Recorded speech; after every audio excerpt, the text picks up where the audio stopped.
Hi hello family, ಎಲ್ಲರಿಗೂ ಅಮ್ಮಾಸ್ ಕೈರುಚಿ ಚಾನಲ್ಗೆ ಸ್ವಾಗತ. ಇವತ್ತಿನ ವಿಡಿಯೋನಲ್ಲಿ ತುಂಬ ಯೂಸ್ಫುಲ್ ಆಗೋವಂಥ ರೆಸಿಪಿನ ತೋರಿಸ್ಕೊಂಡು ಕೊಡ್ತಾ ಇದ್ದೀವಿ. ಅದರಲ್ಲೂ ಮನೆಯಲ್ಲಿರುವಂಥ ಹೆಣ್ಮಕ್ಳು ತುಂಬ ಇಷ್ಟಪಟ್ಟು ಮಾಡ್ತಾರೆ ಈ ಒಂದು ರೆಸಿಪಿ. ಅದೇ ಏನಂದರೆ, ನಿಮ್ಮ ಮನೆಯಲ್ಲಿ ರಾತ್ರಿ ಹೊತ್ತು ಮಾಡಿರೋವಂಥ ಅನ್ನ ಬೆಳಗ್ಗೆವರೆಗೂ ಮಿಕ್ಕೋದ್ರೆ ಆ ಅನ್ನನ ಏನು ಮಾಡೋದು ಅಂತ ತುಂಬ ಜನ ಚಿತ್ರಾನ್ನ ಆಗಿರ್ಬೋದು ಅಥವಾ ಮೊಸರನ್ನ ಆಗಿರ್ಬೋದು ಅಂತ ಮಾಡ್ತಾರೆ. ಆದರೆ ನಾವಿಲ್ಲಿ ರಾತ್ರಿ ಉಳಿದಿರುವಂಥ ಅನ್ನನ ವೇಸ್ಟ್ ಮಾಡ್ದೇನೆ ಈ ಒಂದು ಕಟ್ಲೆಟ್ ರೆಸಿಪಿನ ತುಂಬ ರುಚಿಯಾಗಿ, ತುಂಬ ಸುಲಭವಾಗಿ, ತುಂಬ ಟೇಸ್ಟಿಯಾಗಿ, ಡಿಫ್ರೆಂಟಾಗಿ ಮಾಡಿ ತೋರಿಸ್ತಾ ಇದ್ದೀವಿ. ನಿಮ್ಮ ಮನೆಯಲ್ಲೂ ರಾತ್ರಿ ಉಳಿದಿರೋ ಅನ್ನ ಹಾಗೆ ಮಿಕ್ಕಿದ್ರೆ ಈ ಒಂದು ರೆಸಿಪಿನ ಟ್ರೈ ಮಾಡಿ. ಹಾಗಾದರೆ ಬನ್ನಿ, ಇದು ಮಾಡೋದಕ್ಕೆ ಏನೆಲ್ಲ ಬೇಕು ನೋಡೋಣ. ಇಲ್ಲಿ ನಾವು ಅರ್ಧ ಬಟ್ಲಷ್ಟು ಅಕ್ಕಿ ಹಿಟ್ಟನ್ನು ತಗೊಂಡಿದ್ದೀವಿ. ಹಾಗೆ ಒಂದು ಬಟ್ಲಷ್ಟು ರಾತ್ರಿ ಮಿಕ್ಕಿರುವಂಥ ರೈಸನ್ನು ತಗೊಂಡಿದ್ದೀವಿ. ಒಂದು ದೊಡ್ಡ ಸೈಜ್ ಈರುಳ್ಳಿನ ಚಿಕ್ಕದಾಗೆ ಕಟ್ ಮಾಡಿ ಇಟ್ಕೊಂಡಿದ್ದೀವಿ. ಮತ್ತು ನಾವಿಲ್ಲಿ ಕಾರ್ನನ್ನು ತೊಗೊಂಡಿದ್ದೀವಿ, ಸ್ವೀಟ್ ಕಾರ್ನ ತೊಗೊಂಡಿದ್ದೀವಿ. ಇದು ಬಂದು ಆಪ್ಷನಲ್, ನಿಮ್ಮ ಹತ್ರ ಇದ್ದರೆ ತೊಗೋಬೋದು. ಇಲ್ಲಿ ನಾವು ಬೀನ್ಸನ್ನು ತೊಗೊಂಡಿದ್ದೀವಿ. ಇಲ್ಲಿ ಸ್ವೀಟ್ ಕಾರ್ನು, ಬೀನ್ಸು ಮತ್ತು ಇಲ್ಲಿ ಎಲೆಕೋಸು, ಈ ಮೂರನ್ನು ನೀವು ಒಂದು 50 ಭಾಗದಷ್ಟು ನೀರಿನಲ್ಲಿ ಬೇಯಿಸಿ ಆಮೇಲೆ ಇಟ್ಕೋಬೇಕು. ಕ್ಯಾರೆಟ್ನ ಏನು ಬೇಯಿಸೋ ಅವಶ್ಯಕತೆ ಇಲ್ಲ, ಯಾಕೆಂದರೆ ಕ್ಯಾರೆಟ್ನ ತುರಿದ್ರೆ ಹಾಗೆ ಎಣ್ಣೆಯಲ್ಲಿ ಶಾಲೋ ಫ್ರೈ ಆಗುತ್ತೆ. ಆದ್ದರಿಂದ ನೋಡಿ, ಈ 3 ತರಕಾರಿಗಳನ್ನ ನೀರಲ್ಲಿ ಸ್ವಲ್ಪ ಬೇಯಿಸಿಟ್ಕೊಳ್ಳಿ. ಅದಾದಮೇಲೆ ನಾವಿಲ್ಲಿ ಸ್ಪೈಸಸ್ನ ತೊಗೊಂಡಿದ್ದೀವಿ. ಏನೇನು ತೊಗೊಂಡಿದ್ದೀವಿ ಅಂತ ನೋಡೋಣ. ಇಲ್ಲಿ ಜೀರಾ ಪೌಡರು ಒಂದು ಅರ್ಧ ಟೇಬಲ್ ಸ್ಪೂನು, ಹಾಗೆ ಗರಂ ಮಸಾಲ ಅರ್ಧ ಟೇಬಲ್ ಸ್ಪೂನು, ಪೆಪ್ಪರ್ ಪೌಡರ್ ಒಂದು 1/4 ಟೇಬಲ್ ಸ್ಪೂನು, 1.5 ಟೇಬಲ್ ಸ್ಪೂನಷ್ಟು ಖಾರದ ಪುಡಿ, ಸ್ವಲ್ಪ ಅರಿಶಿನ ಮತ್ತು ಗರಂ ಮಸಾಲ ಸ್ವಲ್ಪ ತೊಗೊಂಡಿದ್ದೀವಿ. ಇಲ್ಲಿ ಸ್ವಲ್ಪ ಕೊತ್ತಂಬರಿ ಸೊಪ್ಪು ಹಾಗೆ ಸ್ವಲ್ಪ ಕರ್ಬೇವಿನ ಸೊಪ್ಪನ್ನ ಚಿಕ್ಕದಾಗೆ ಹಚ್ಚಿಟ್ಕೊಂಡಿದ್ದೀವಿ. ರುಚಿಗೆ ತಕ್ಕಷ್ಟು ಉಪ್ಪನ್ನು ಬಳಸ್ಕೊಂಡಿದ್ದೀವಿ. ಹಾಗೆ ಮಾಡೋದಕ್ಕೆ ಇಲ್ಲಿ ಸ್ವಲ್ಪ ಎಣ್ಣೆನ ಬಳಸಿದ್ದೀವಿ. ಈಗ ಹೇಗೆ ಮಾಡೋದು ಅಂತ ನೋಡೋಣ. ಇಲ್ಲಿ ಒಂದು ದೊಡ್ಡ ಬೌಲ್ಗೆ ಒಂದು ಬಟ್ಲಷ್ಟು ನಾವು ಅನ್ನನ ಹಾಕೋತಾ ಇದ್ದೀವಿ. ಅದಾದಮೇಲೆ ಅದಕ್ಕೆ ನಾವು ಬಳಸ್ತಿರುವಂಥ ಎಲ್ಲ ತರಕಾರಿಗಳನ್ನೂ ಕೂಡ ಹಾಕೋತಾ ಇದ್ದೀವಿ. ಕಾರ್ನ್ ಒಂದು ಆಪ್ಷನಲ್, ನಿಮ್ಮ ಹತ್ರ ಸ್ವೀಟ್ ಕಾರ್ನ್ ಇದ್ದರೆ ಹಾಕ್ಕೊಳ್ಳಿ, ಇಲ್ಲಾಂದರೆ ಬೇಕಾದ್ರೆ ಸ್ಕಿಪ್ ಮಾಡ್ಕೋಬೋದು. ಅದಾದಮೇಲೆ ಎಲ್ಲ ಸ್ಪೈಸಸ್ಸು ಹಾಗೆ ಕೊತ್ತಂಬರಿ ಸೊಪ್ಪು, ಕರ್ಬೇವಿನ ಸೊಪ್ಪನ್ನು ಕೂಡ ಹಾಕ್ತಾ ಇದ್ದೀವಿ. ಅದಾದಮೇಲೆ ರುಚಿಗೆ ತಕ್ಕಷ್ಟು ಉಪ್ಪನ್ನು ಹಾಕೋತಾ ಇದ್ದೀವಿ. ಖಾರ ಮತ್ತು ಉಪ್ಪು ನಿಮ್ಮ ರುಚಿಗೆ ಅನುಸಾರವಾಗಿ ನೀವು ನೋಡಿಕೊಂಡು ಹಾಕೋಬೇಕಾಗತ್ತೆ. ಇಷ್ಟನ್ನು ಹಾಕ್ಕೊಂಡು ನಾವಿದನ್ನು ಚೆನ್ನಾಗಿ ಕೈನಲ್ಲೇ ಮಿಕ್ಸ್ ಮಾಡ್ಕೊತಾ ಇದ್ದೀವಿ. ಇಲ್ಲ ನಿಮ್ಮ ಹತ್ರ ಸ್ಮ್ಯಾಶರ್ ಇದ್ದರೆ ಸ್ಮ್ಯಾಶರ್ನು ಕೂಡ ಹಾಕಿ ಮಿಕ್ಸ್ ಮಾಡ್ಕೋಬೋದು. ಸ್ವಲ್ಪ ಮಿಕ್ಸ್ ಮಾಡಿ ಅದಾದಮೇಲೆ ಅರ್ಧ ಬಟ್ಲಷ್ಟು ಅಕ್ಕಿ ಹಿಟ್ಟನ್ನು ಹಾಕೋತಾ ಇದ್ದೀವಿ. ಅದಾದಮೇಲೆ ಸ್ವಲ್ಪ ನೀರನ್ನು ಹಾಕೋತಾ ಇದ್ದೀವಿ. ನೀರನ್ನು ಹಾಕ್ಕೊಂಡು ಇದು ಚೆನ್ನಾಗಿ ಸ್ಮ್ಯಾಶ್ ಆಗೋ ಥರ ನೀವು ಕಲಿಸ್ಕೊಬೇಕು. ಕೈಯಲ್ಲೇ ಕಲಿಸ್ಕೊಳ್ಳಿ ಅಥವಾ ಸ್ಮ್ಯಾಶರ್ನ ತೊಗೊಂಡು ಕಲಿಸ್ಕೊಳ್ಳಿ. ನೋಡಿ, ನಾವು ತೋರಿಸ್ತಿರೋ ಥರ ಕ್ಲೀನಾಗಿ ಸ್ಮ್ಯಾಶ್ ಆಗಿ ಚೆನ್ನಾಗೇ ಮಿಕ್ಸ್ ಮಾಡ್ಕೋಬೇಕು. ಕ್ಲೀನಾಗಿ ಸ್ಮ್ಯಾಶ್ ಆಗಬೇಕಿದು. ಅದಾದಮೇಲೆ ಇಲ್ಲಿ ರೆಡಿಯಾಗಿರುವಂತಹ ಮಿಶ್ರಣದಲ್ಲಿ ನೋಡಿ, ಈ ರೀತಿ ಮೀಡಿಯಮ್ ಸೈಜ್ ಉಂಡೆಗಳಾಗಿ ಮಾಡ್ಕೊತಾ ಇದ್ದೀವಿ. ನಿಮಗೆ ಯಾವ ಸೈಜಲ್ಲಿ ಕಟ್ಲೆಟ್ ಬೇಕೋ ಆ ಸೈಜ್ನಲ್ಲಿ ನೀವು ಉಂಡೆಗಳಾಗಿ ಮಾಡ್ಕೊಬೋದು. ನೋಡಿ, ಈ ರೀತಿ ಉಂಡೆಗಳಾಗಿ ಮಾಡ್ಕೋತಾ ಇದ್ದೀವಿ. ಇದಂತೂ ತುಂಬ ಯೂಸ್ಫುಲ್ ಆಗುತ್ತೆ. ಯಾಕೆ ಅಂದರೆ ಎಷ್ಟೋ ಮನೆಗಳಲ್ಲಿ ರಾತ್ರಿ ಹೊತ್ತು ಅನ್ನ ಜಾಸ್ತಿ ಮಾಡಿಬಿಟ್ಟಿರ್ತಾರೆ.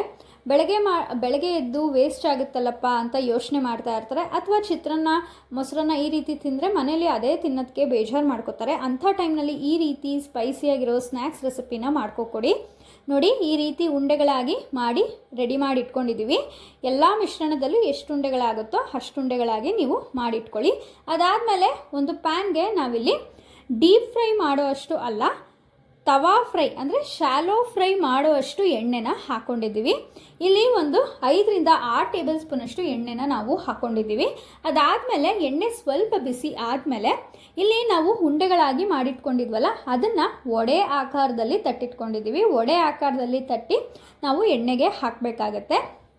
ಇಲ್ಲಿ ನಾವು ಇದನ್ನು ಡೀಪ್ ಫ್ರೈ ಮಾಡ್ಕೋತಾ ಇಲ್ಲ, ಬರೀ ತವಾ ಫ್ರೈ ಅಂದರೆ ಶಾಲೋ ಫ್ರೈ ಮಾಡ್ಕೋತಾ ಇದ್ದೀವಿ. ಆದ್ದರಿಂದ ತುಂಬ ಹೆಲ್ದಿ ಕೂಡ ಹೌದು. ಎಲ್ಲ ತರಕಾರಿಗಳನ್ನ ಹಾಕಿ ಮಾಡ್ತಿರೋದ್ರಿಂದ ತುಂಬ ಚೆನ್ನಾಗಿರುತ್ತೆ. ನೋಡಿ, ಈ ರೀತಿಯಾಗಿ ವಡೆ ಆಕಾರದಲ್ಲಿ ತಟ್ಟಿ ಹಾಕೊತಾ ಇದ್ವಿ. ಜಾಸ್ತಿ ದೊಡ್ಡದು ಮಾಡೋಕ್ಕೆ ಹೋಗಬೇಡಿ. ಈ ರೀತಿ ಮೀಡಿಯಮ್ ಸೈಜ್ ಉಂಡೆಗಳಾಗಿ ಮಾಡಿಕೊಂಡು ಮೀಡಿಯಮ್ ಆಗಿ ತಟ್ಟಿ ಹಾಕೊಳ್ಳಿ. ನೋಡಿ, ಈ ರೀತಿ ಎರಡೂ ಸೈಡು ಕೂಡ ಚೆನ್ನಾಗಿ ಬೇಯಬೇಕು. ಆ ರೀತಿ ನಾವು ಎರಡೂ ಸೈಡ್ ಕೂಡ ಚೆನ್ನಾಗಿ ಶಾಲೋ ಫ್ರೈ ಆಗಿ ಸ್ವಲ್ಪ ಕಲರ್ ಚೇಂಜ್ ಬ್ರೌನ್ ಆಗೋವರೆಗೂ, ಬ್ರೌನಿಷ್ ಆಗೋವರೆಗೂ ಎರಡೂ ಸೈಡು ಚೆನ್ನಾಗಿ ಬೇಯಿಸ್ಕೊಳ್ಳಿ. ನೋಡಿ, ಈ ರೀತಿಯಾಗಿ ಮಾಡ್ಕೊತಾ ಇದ್ದೀವಿ. ಮನೇಲಿ ಮಕ್ಕಳು ಏನಾದರೂ ಇದ್ದರೆ ಏನಾದರೂ ಸ್ನ್ಯಾಕ್ಸ್ ರೆಸಿಪಿ ಕೇಳ್ತಾನೆ ಇರ್ತಾರೆ. ಆಗ ಈ ರೀತಿಯಾಗಿ ತುಂಬ ಹೆಲ್ದಿಯಾಗಿ ನೀವು ಮಾಡ್ಕೊಂಡು ಕೊಡ್ಬೋದು. ರಾತ್ರಿ ಉಳಿದಿರೋ ಅನ್ನದಲ್ಲಿ ಮಾತ್ರ ಅಲ್ಲ, ಬೇಕಾದರೆ ನೀವು ಈ ರೆಸಿಪಿ ಮಾಡ್ಕೋಬೇಕು ಅಂದರೆ ಬೆಳಗ್ಗೆ ಮಾಡಿಟ್ಕೊಂಡಿರೋ ಅಂಥ ಅನ್ನದಲ್ಲೂ ಕೂಡ ನೀವು ಈ ಒಂದು ರೆಸಿಪಿನ ಟ್ರೈ ಮಾಡ್ಬೋದು. ನಿಜ ಹೇಳ್ತಾ ಇದ್ದೀನಿ, ತುಂಬ ಚೆನ್ನಾಗಿರುತ್ತೆ. ಮಕ್ಕಳೆಲ್ಲರಿಗೂ ಕೂಡ ತುಂಬ ಇಷ್ಟ ಆಗುತ್ತೆ.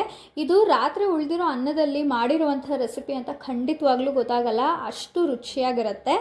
ಇದಕ್ಕೆ ನೀವು ಹಸಿಮೆಣಸಿನ್ಕಾಯಿ ಕೂಡ ಬೇಕಾದ್ರೆ ಚಿಕ್ಕ ಚಿಕ್ಕದಾಗೆ ಹಚ್ಕೊಂಡು ಹಾಕೋಬೋದು.